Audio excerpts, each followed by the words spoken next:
Welcome back guys, this is Mr. Becky. Arras video rana walitti deebinee irraa I know irraa intro hookii maal hin qabnu itti keessanii casually waa'ee warra freshotaa waan muraasa sirriitti himachuudha experience waggaa darbe irraa kaasee qabu irraa kee maybe purely ta'uu dhiisuu danda'a or well organized ta'uu dhiisuu danda'a garuu actually honesty ta'e waan muraasa sirriitti himachuudha qabxii muraasa walii wajjin ilaallaa kanaafiyyuu amma namatti na dhaggeeffachuu akka hin daganne ni jalqabaa anuma dabalatee namoonni baay'een kan inni gochuu yaallu gaafa jalqaba yuunivarsiitii seennu akka freshii taanee avoid gochuu yaalla blending gochuu warra siinirotaatti of dhoksuu wayii jira isa kana gochuu irras maal yoo gootan gaariidha isa jedhuu fi qooda akka siineriitti blending gochuu yaaltanii eenyummaa keessa isa dhugaadhaan freshummaa keessa yoo hollistanii namni gibbii sana keessa jiru namni kamuu sin gargaaruuf qophiidha jechuun amma natti fakkaatan turre garuu amma fakkeenyaaf nu yeroo dhanne even amma boorsaa keenya baatanii doormiidhaan nu gootti waan amma akkasitti siineroonni baay'ee intineedha waan ta'eef amma sin of laattanii freshummaa keessa mul'istanii amma sin wallaalaa ta'an namni sin gargaara waan ta'eef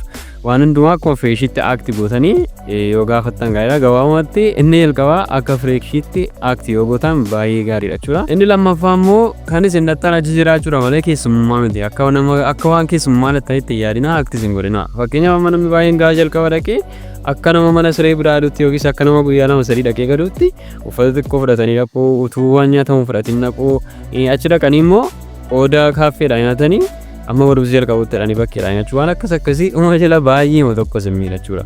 Kanaafiyyuu akka nama achi jiraachuu dhaquutti akka nama achi seetil gochuu dhaquutti maayindi seetii keessa nakkeetti qopheessaa deema maaliif namni keessummaa dhaqee gala waan ta'eef waan jiru hundumaa eksasii fayyadama limiitiin godha jechuudha garuu gaafa achi jiraattan immoo waan hundumaa sirriitti fayyadamuu qabdu bisoo kanaafuu akka nama achi jiraatutti gaafa yaaddanii akkaataa ruutinii keessan illee orgaanaayizii gootu ruumii keessan qulqullina isaa eeggachuu maal waan akkasii sirriitti yoo seetilii gootan envaayiramentii keessanii gaafa eeggattan xiqqoo achi keessa jiraachuu illee sinumaaf gaarii ta'a jechuudha. Fakkeenyaaf amma ruummeetii koo warri turan simiseera darbee waggaa darbee jechuudha ruummeetii koo warri turan freshummaa irratti akka jarraa ta'e ruumiin keenya bal'aa ture sapaareetii taanee jiraannaa namni lama garasiin jiraannaa saayidii isaanii baay'eema tokko tiraashii ture beekaa baay'eema tokko kosaadhaa jira maaliif akka nama intiniitti jiraatu akka keessummaatti akka achi seetil godhanii akka waan hin jirretti mana yaadaa jechuudha boraan gala akkas jechaa gaafa jiraattanii xiqqoo isa amma jirta irratti fokkasii waan dhabdaniif xiqqoo si rakkisaa of yeroo qabaaf manaa baatu kun nama qabii waan biratudha garuu xiqqoo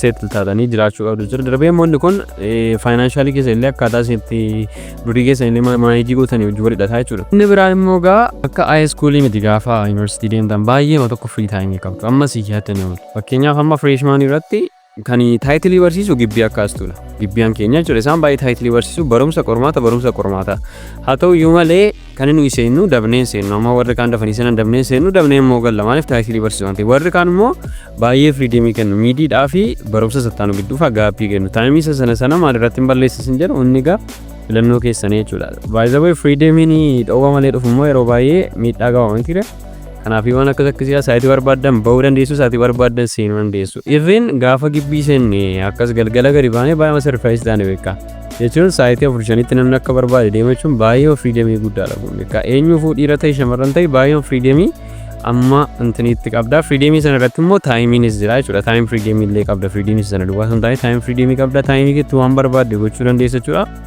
Inni kun baay'ee maatarii godhaa jechuudha. Darbee immoo tuma taayimii baay'een jiru yeroo taayimii isin jiraachuu dhiisuu danda'a. Fakkeenyaaf saayidii gijjiin hojjedha. Iskiilee haaraan baradha. Kilabii garaa garaan paartisipeetii godha. Laayibirariin naqaa. Jiippii gaarii fiduun barbaada. Maal jettanaan taffitti taanaan taayimiin keessan immoo reerii ta'aa dhufa xiqqoo isin qaccaa deemaa jechuudha. Akka garaa keessanii isin ga'uu dhiisuu danda'a. Faallaa warra taayimii isaanii balleessu jechuudha. Isa kanaaf immoo fakkeenyaaf amma kilaasiin tokko dhaquma iyyuu warri godhan.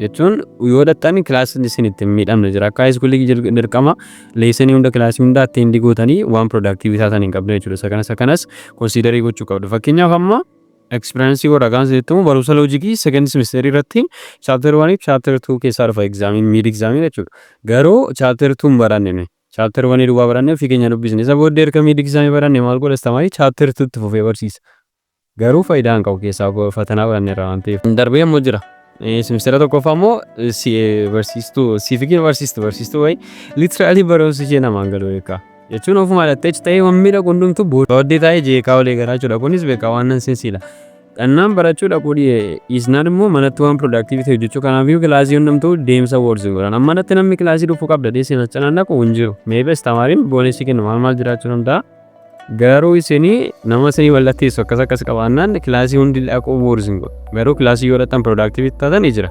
Akkasuma immoo kilaasiin isinii dirqama dhaquu hin qabnes jira waan ta'eef isa kanaan taayimii keessan adjust gochuu dandeessu. Garuu amma si yaaddanii ol taayimii baay'ee taayimii free qabdu jechuudha. Intaan immoo money managementidha.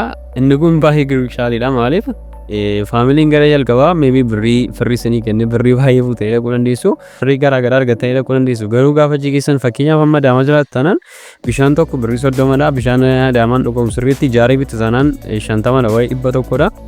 Akka ta'etti bittu sabooddee buskutii tokko nyaachuudhaaf birrii 50 birrii 30 birrii 50dha. Kanaafuu isa kana sirriitti adjust gochuu qabdu jechuudha. Sirriitti manage gochuu qabdu. Gara jalqabaa yeroo dhaqxan bakkeedha nyaachuu baasitaanaanii waan akkas baay'is taanaan baay'ee tokko miidhamtu jechuudha.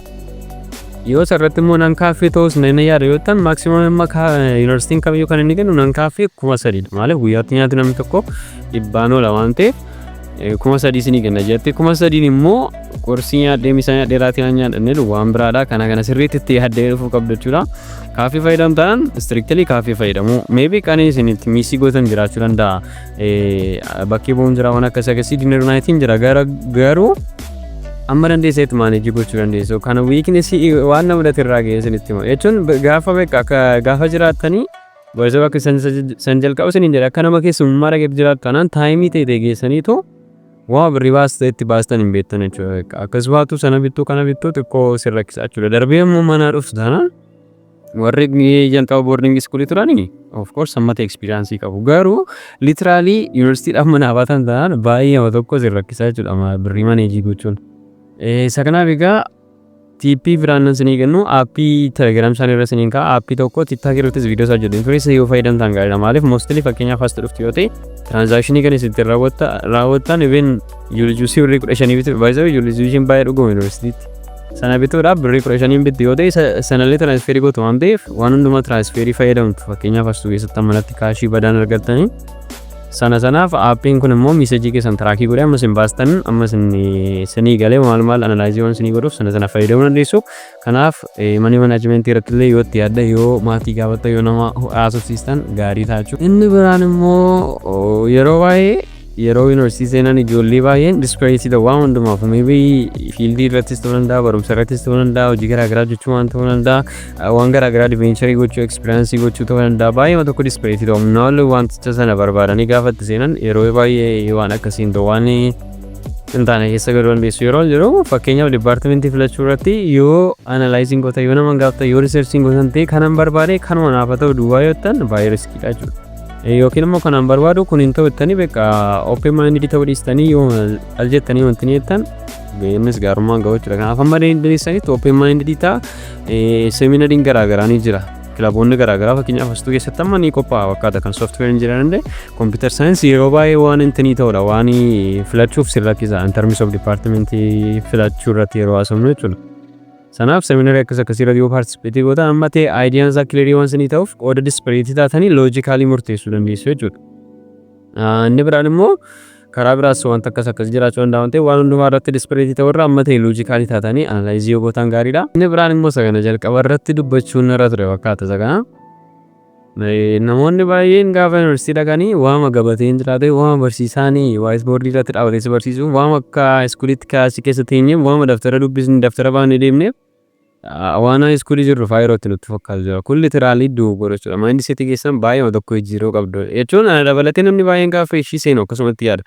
Kilaasii dhaquu galuu dubbisuu nyaachuu deebi'anii dhaquu kanuma ture rootiniin keenya garuu gaafa waxaa itti ilaaltanii siinerii waggaa sadaffaa keessa jiraatu immoo dedikeetii godhis impaayira ta'e biiwuldi godhaa jechuudha beekaa. Inni kaan immoo hojjetaa baratamu namoonni baay'ee jiru ijoollee freeshii ta'anii deddeebi'anii finfinneetti deebi'aa kan hojjetanii kaampaanii garaagaraa keessaa kan hojjetanii gaafa kana argitan immoo baay'ee tokko konfiiziin godhaa jechuudha. Kanaafiyyuu gaafa yuunivarsiitii taatanii you are not young beekaa no more. Kana booddee akka adaaltitti yaaduu qabdu jechuudha beekaa. Iskiilee haaraa banuu waan akkasii nama haaraa banuu koominitii adda addaatti dabalamuu fakkeenyaaf riidingii kilabii ta'uu danda'a arkitekcherii kilabii ta'uu danda'a cyber security data analysis maal beeka jira waan ta'eef waan sana adventure gochuu qabdu jechuudha.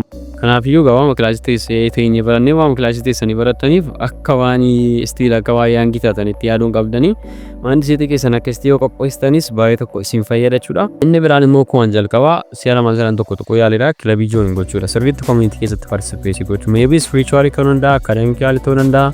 Activity garagaraa baay'ee charitiin illee jira yeroo ijoollee freshin akkas dhufan illee sinarii gaazatan gargaaruun jira. Amma maybe gippi isin join goota yoo jiraate arguu dandeessu akkaataa isaa isin gargaaranii waan akkasii gochuun jira. Charity irratti participate gochuun jira, spiritual jira, field garaagaraatiin immoo jira, kan kubbaa miilaan kubbaa harkaallee jira, kan muuziqaallee jira, kan entertainment jechuudha. Gumiin aartii garaagaraa jira. Iddoo sana keessaa tokko filattanii yoo join gootanii taayimii keessa iddoo irratti dabarsuu iddoo akkasitti yoo dabarsitan baay'ee tokko gaariidha. Inni kun fakkeenyaaf waan ammi isaatii godhe keessas tokkodha. Waan akkasii irratti sirriitti itti qophaa'uu qabdu.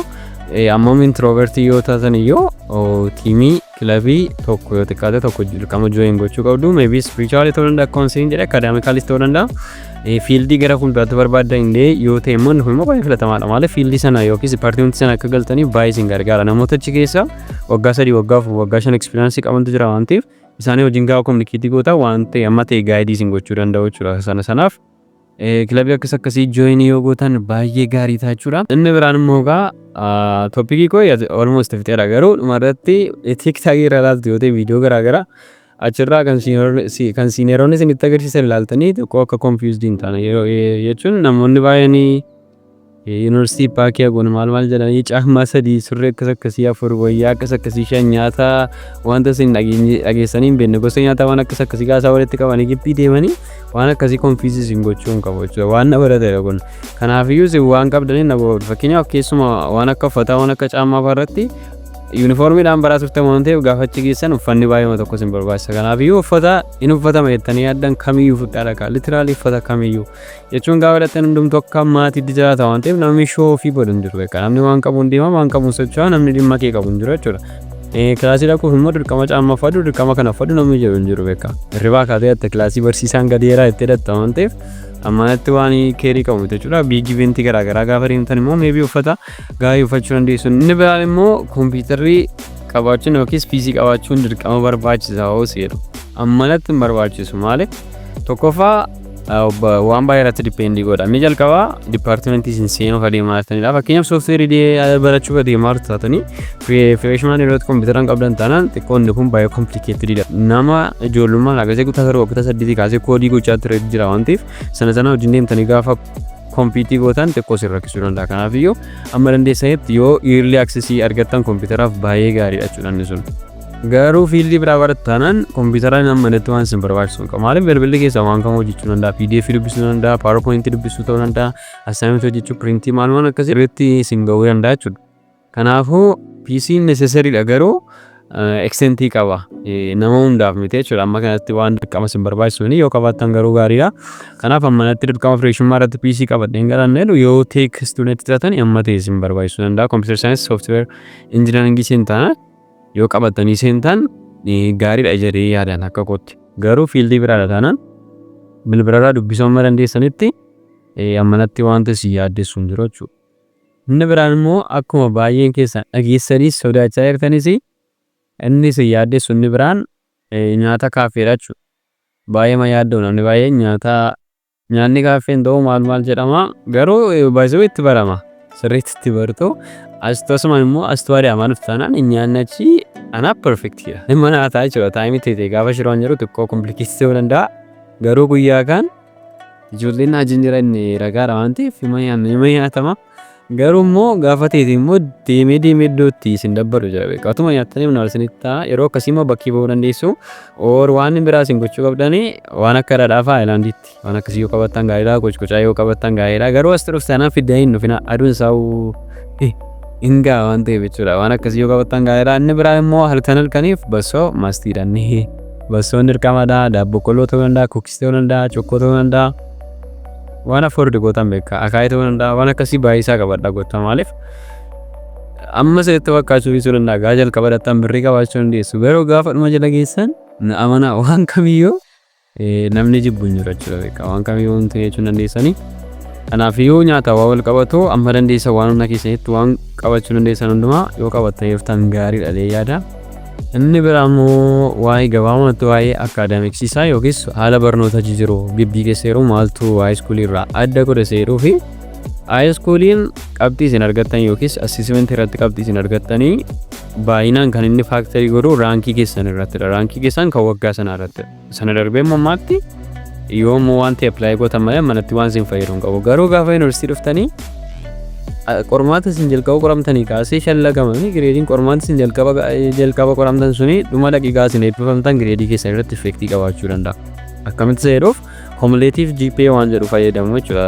Fayyadama yuunivarsiitiin cumulative jechuun gaafa baatan kan isin fudhattanii baatan GPA tun taane cumulative GPA. Cumulative GPA jechuun immoo waggaa isin barattan hundumaa semestera isin barattan hundumaa walitti hidhamee jechuudha. Semestera ishee jalqabaa ishee isin dhattanii sana fixaatan dabalatee jechuudha. Kanaafiyyuu gaa jalqaba gibbii seentanii kaastanii baay'ina tokko awweeyii ta'uu qabdu jechuudha. Waa'ee qabxii keessanii, waa'ee egzaamii dhufuu, waa'ee teestii maal waa'ee boonasii sirrii maltee awweerii ta'uu qabdu jechuudha. Qabxii jechuuf seentu sanaan. Maaliif semestera jalqabaa irratti qabxii gadi bu'aa fidaniinna semestera lammaffaa yoo qabxii ol kaa fidanuu average isaatu cumulative isaatu shallagamanii waan ta'eef beesin jalaa buusaa sadaffaas yoo hojjettan beesin jalaa buusaa jechuudha. Kanaafuu every semester irratti sirriitti considerii gochuu qabdu jechuudha. Kanaaf kan gabaabumatti kana fakkaata amma kana yoon jedheen gaanatti fakkaata wanti gaafii isinitti ta'u jiraatu yookiis waan isin faalleessu dubbadheera yoon ta'e immoo koomentii jalatti na beeksisaa. Kominikeetii gochuu dandeenya akkasumas telegiraam groupiin jira waan ta'eef irratti diskasii gochuu dandeenya gaafii barbaadan reezii gochuu dandeessu. Egaa viidiyoon keenyarraa kana fakkaata ture. Chaanaalii kanaaf haaraa yoo taatan gaa chaanaalii kanarratti akkuma jalqaba jedhe wantoota teekinooloojii fi wantoota siireesii akka siyaasaa humna waan ta'eef subscribe gochuun maatii waan dagatina. Akkasuma immoo viidiyoo kana algooriizimii yuutuubii puush godhee nama baay'ee biraan akka goof maqaa keessanii feessa akka jiraatan qofa koomentii jalatti naa barreessuu akka hin daganne. Warri immoo laaptooppii bitachuun barbaada kompiitara bitachuun barbaadetan viidiyoo kanarratti laaptooppii kamtu barataaf gaariidha jedhu sirriitti bireek daawunii godhee hojjedheera waan ta'eef seentanii ilaaluu dandeessu achitti wal agarra.